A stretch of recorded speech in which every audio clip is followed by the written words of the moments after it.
Good morning, good afternoon, good evening, bookers.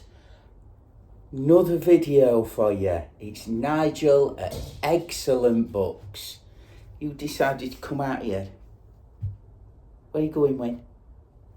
Coming up here. Come on then. Turn round. Turn round.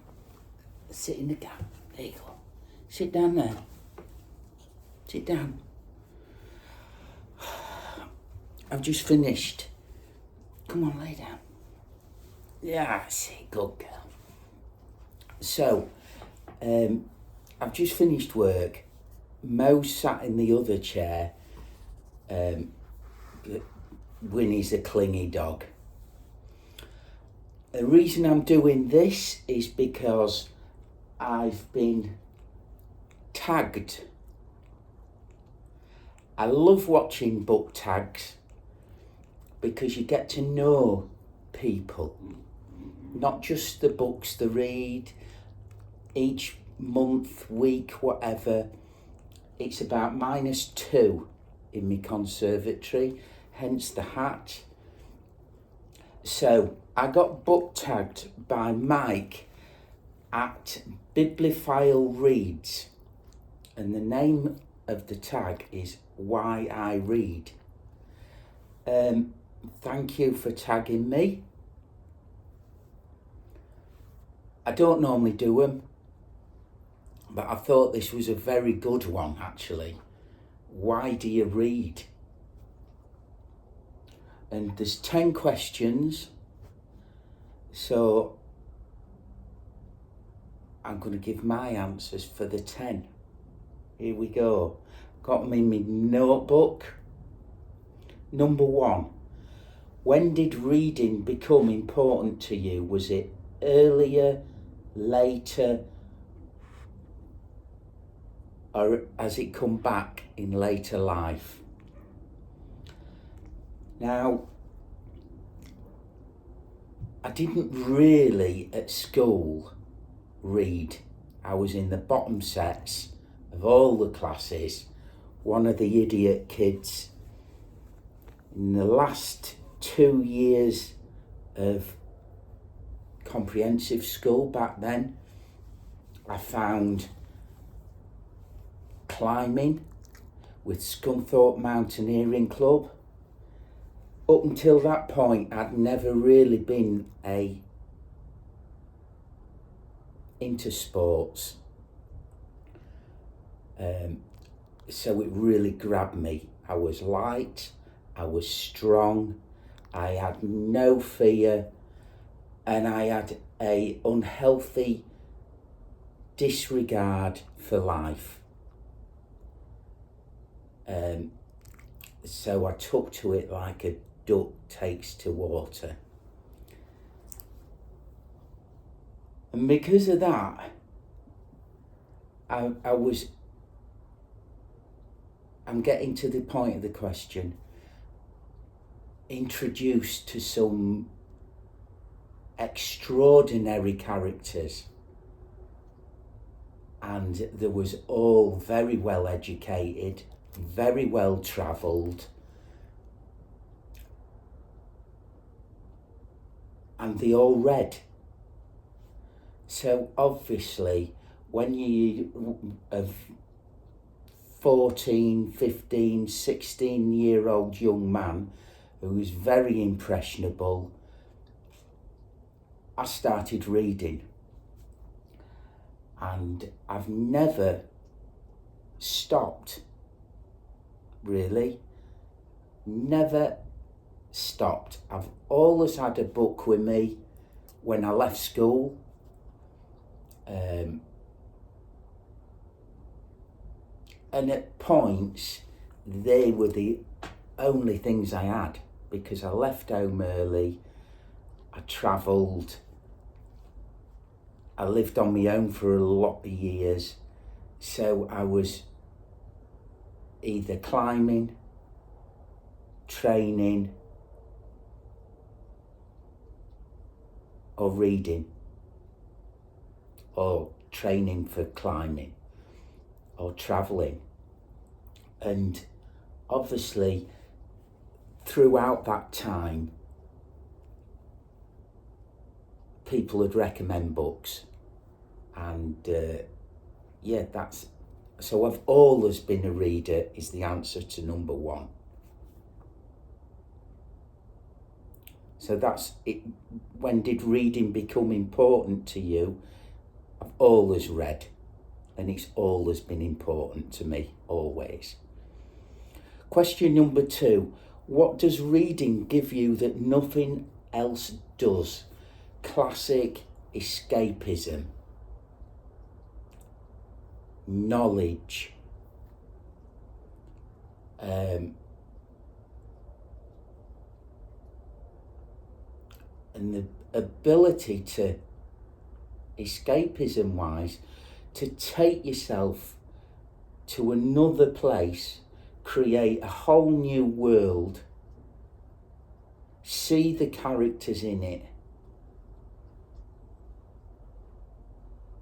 Wires your brain differently, and it's the classic in it, escapism and knowledge. When I was a younger bloke, I read a lot of instructional books, life books, religion, all that kind of stuff, and you soak it in and you take your knowledge from them, basically, because I learned everything I've learned after I've left school, not while I was in school. I did not cope well at school. I think the world is now. Why do you, number 3, why do you still read as an adult? Well, it still gives me the same feeling as I did when it first started. For what I've just said, number 2, I love meeting new people as well that I can converse to, and it's a gateway. If you know they're a reader, or you're studying a second-hand bookshop, or someone might be on the bus or the train, or just as I used to do, sat in the park reading, or I'd go out somewhere and I'd be reading. It don't take much when they're at a break or they're turning a page, just, oh, what you reading, pal? You know, and it's that way in. And that's one of the reasons that I still read.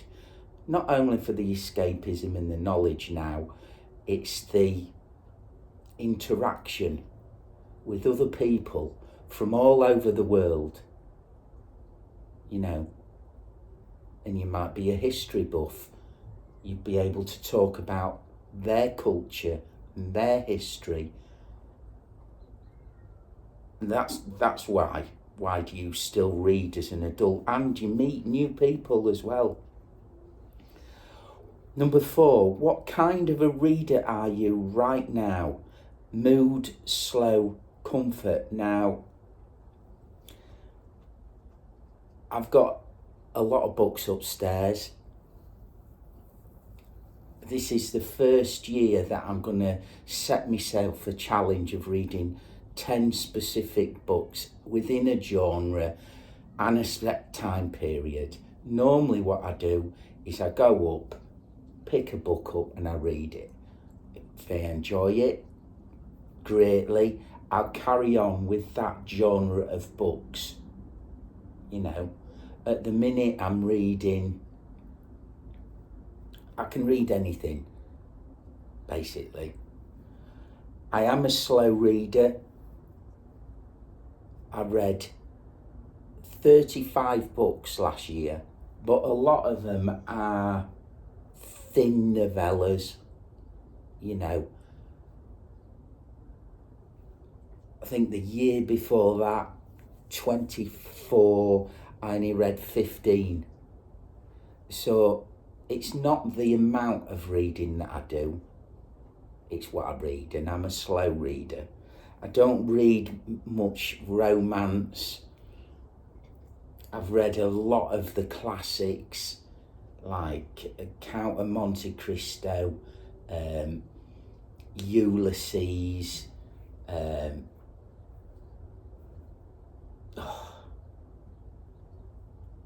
Dracula, Jane Eyre and all them. I read them as a young bloke because I was influenced by people who read them and they told me to read them. So they're the books I read when I was like in my late teens, early 20s.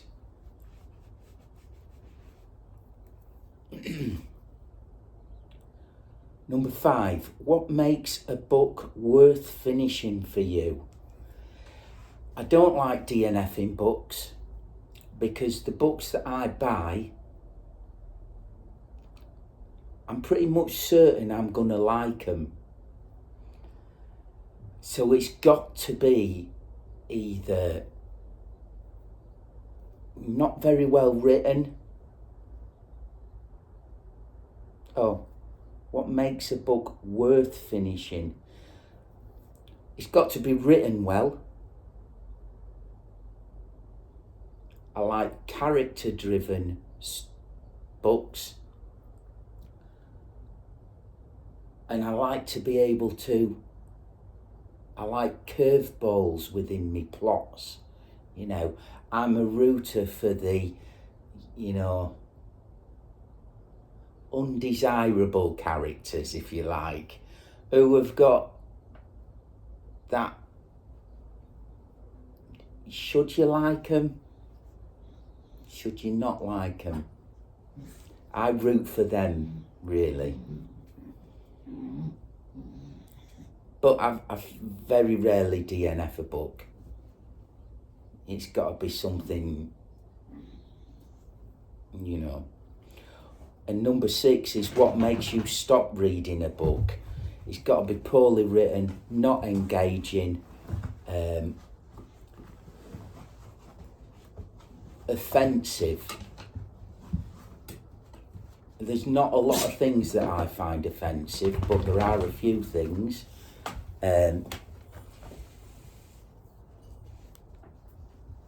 You know,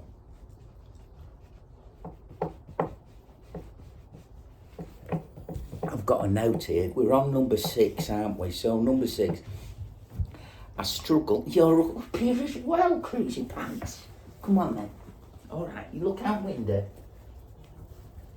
All right. All right, calm down. She's only little, she's only 2, are you? And you're stupid. You're an ADHD dog. Yes, lovely. All right, calm down. So for that question, what makes you stop reading a book?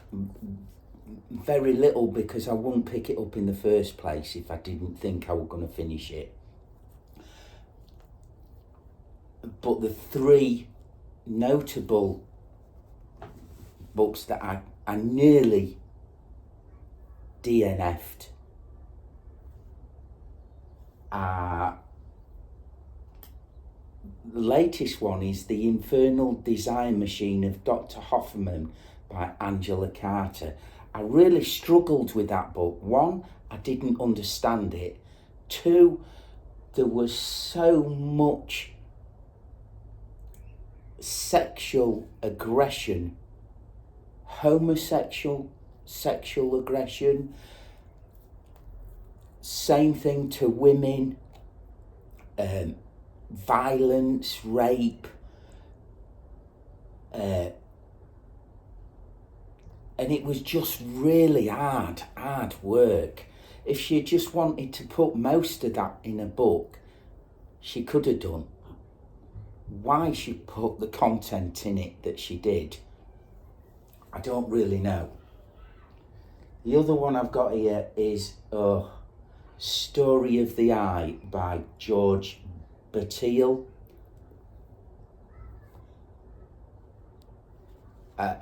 You know, that was just a foul book. I've got nothing good to say about it at all. I'm not a book basher at all. If it's your cup of tea, that, great. Same with Angela Carter. I like Angela Carter, but not that one or that other one, The Eye. And this might be a shock, but I really struggled with Lolita by Nabokov, because it's about some paedophile who takes advantage, and it just really stuck in me throat. I had to read it because there was a doctor at work, it's one of her favourite books, and I couldn't have an opinion if I'd not read it. So when I'd read it, I told her my opinions on it. She told me why my opinions were wrong, which they're not, they're mine. She's entitled to hers. But anyway, yeah, they were the three that I was so close to binning off. But I try not to. Number 7, why choose books over other entertainment? I generally read at night when my missus is catching up on her TV. I find most TV on quite insipid and bland. I do watch movies, but you know, they're just, I don't find them particularly engaging. I like science fiction movies, I like documentaries, but I don't watch a lot of telly. I have got a shed. Because I shake a lot, I found many years ago by making scale models, I have to concentrate and my shakes get a lot better. So when I notice that the bad, or my missus sends me in the shed, that's one of the reasons. But mainly, I'm not a big music lover. I listen to music, but I'm not, you know, I like the quiet. I like to be out in the countryside, climbing, walking, taking pictures, looking at stuff. So that's my entertainment, really. What themes keep pulling you back? Themes. Fantasy and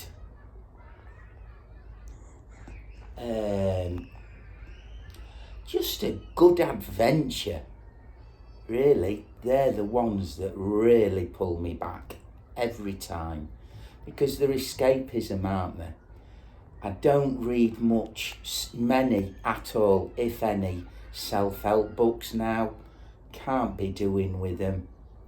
I think it's a young person's game, that. I don't read much non-fiction, but I have got a few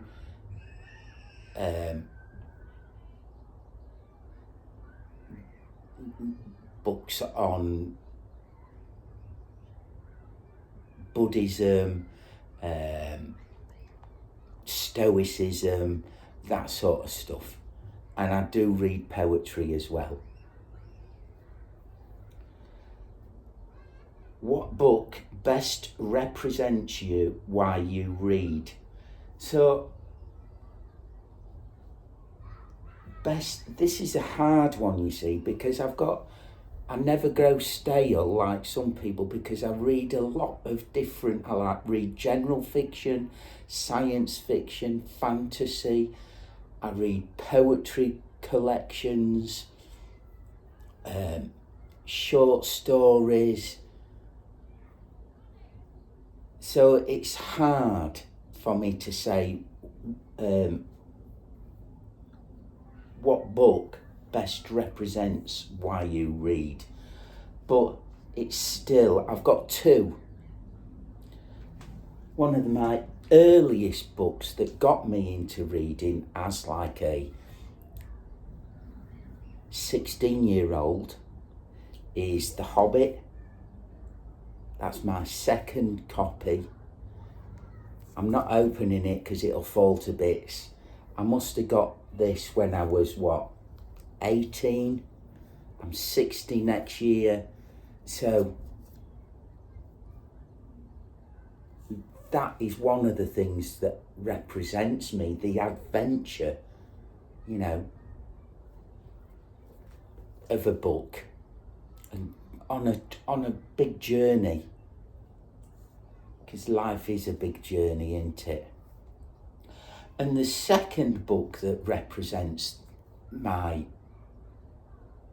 reading is another massive influence on me. On my very first video, I told about a meeting with an American bum on the corner of the road out of Palm Springs, Joshua Tree Village, up into the Hidden Valley campground. And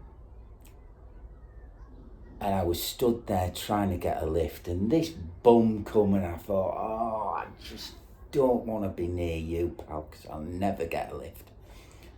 And I walked on a bit, I got my book out, started reading. He followed me up and he says, have you read this book? This is the actual book he gave me all them years ago. And it's Cold Mountain, 100 Poems by the Tang poet Han Shan. And it's a Cape Editions. Very thin. I'm going to open it and show you, because this is one of my prized possessions, this book. And this bum gave me it, and I read one or two while he was stood there, and I thought, flipping heck, this is me, this. And then I got chat to this kid. Incredible. And he didn't want the book. He didn't want any money for it. After about an hour, he got up and he waltzed off. Left me with it.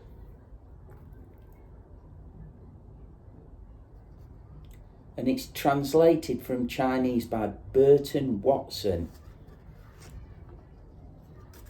It's got a paper cover. That's the inside.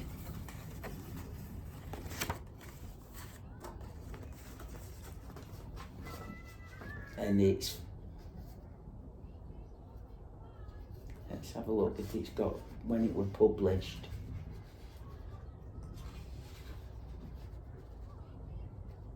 Reprinted 1972.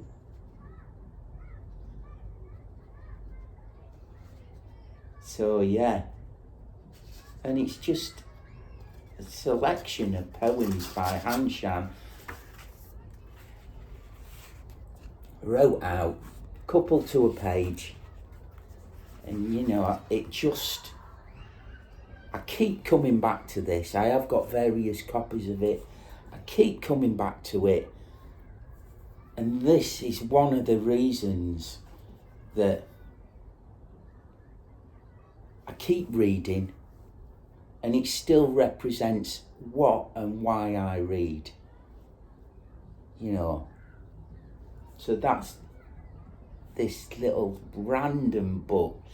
If you want more of that story, it's my very first video. I think it's the introduction thing. Let me put it away. But that is one of my prized possessions. It is, girls. It is. Yes, I know, lovely. Sit down, sausage. So number 10, has reading changed how you see the world? Totally, because it's forced me to interact with people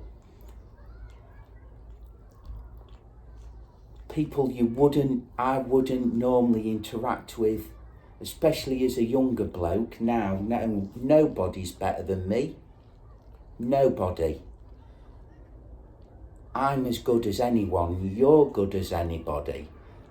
We've all got different attributes, and it's up to you to be able to get from other people information that you like from them that will build your character and your attributes. So it's changed how I see the world because I've travelled, and I connect different places now with books and people, and knowledge is a wonderful thing, isn't it? And